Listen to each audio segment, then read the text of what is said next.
Na-offend ka ba na sinabi ko baka mawalan ka ng career? Kahit hindi ka kagandahan, basta maganda ang kaugalian mo, mamalig ka ng tao. Hindi ka magiging maganda kung masama yung ugali mo. Kailangan mo makisama sa kapwa mo, sa mga taong nakapaligid sa'yo. Hindi mo kailangan Hindi ka qualified ipon. Kahit magpa-pageant nanay mo, hindi Ibig ka sabihin, pati nanay niya, hindi siya tatanggapin?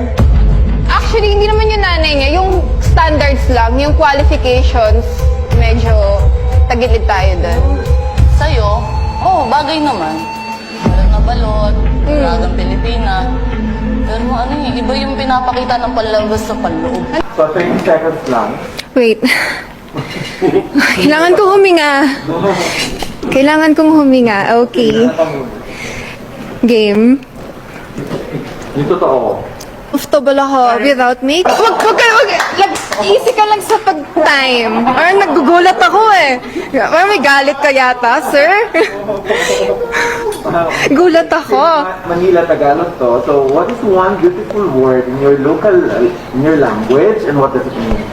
I'm sorry, what is? One beautiful word in your language, and what does it mean? One beautiful word in my language. Well, Manila, usually Tagalog lang naman. So, hindi ako makapag-isip. Wait. Wait lang. Pwedeng pause yung time. Anyway. Okay, for Manila, I would go for matatapang. Matatapang lahat ng Manilenya, kahit babae matatapang, meron silang pinaglalaban.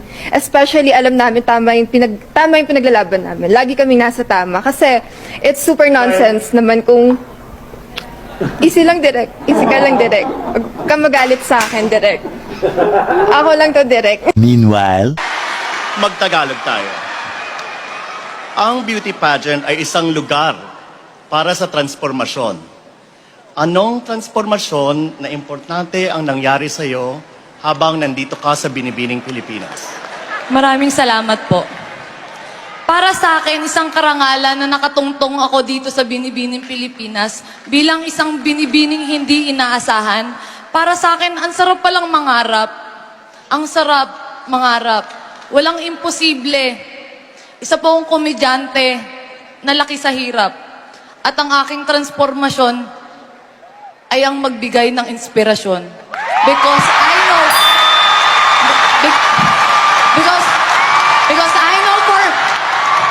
I know for myself that I am beautiful. Because I know for myself that I am uniquely beautiful with a mission. Salamat po.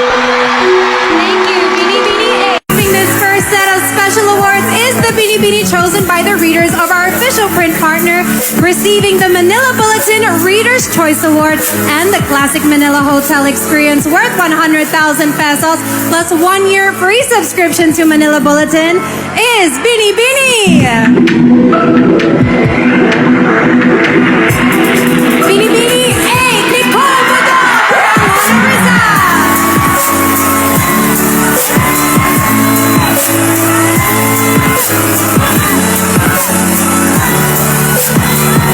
We begin with Binibini Sheehan, who wins 50,000 pesos in cash and 50,000 pesos worth of gift certificates. Binibini Sheehan is candidate number 8, Nicole Budol from Angono, Rizal.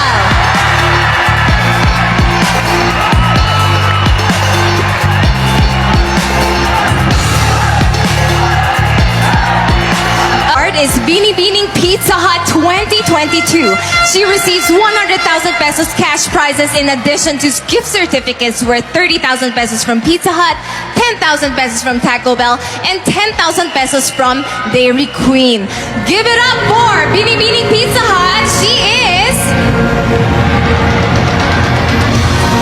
Binibini 8, Nicole Budol from Angono, Rizal.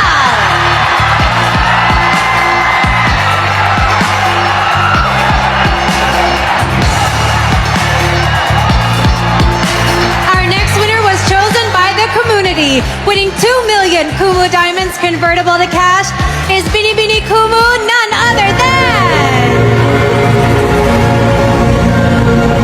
Binibini A. Nicole Budol.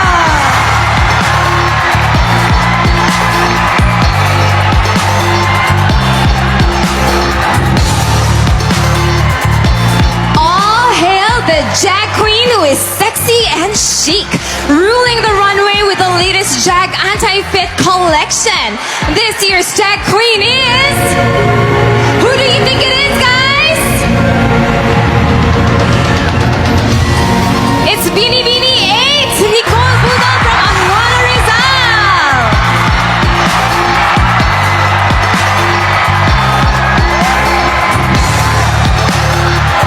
The next winner receives a one-year contract of 100,000 pesos cash and 25,000 pesos worth of Silka skincare products. Beanie Beaning Silka is...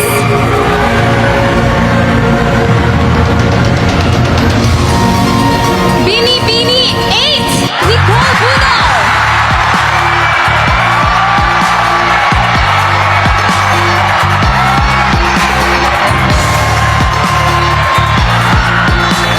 The Beanie Beaning World Balance Award goes to the strong, empowered woman with an active lifestyle.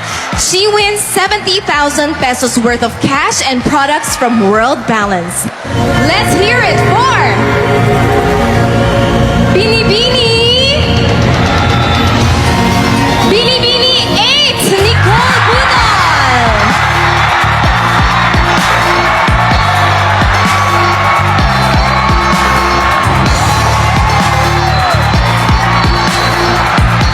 Our Beanie Beating Pilipinas 2022 first runner-up. She is none other than our Beanie Beanie from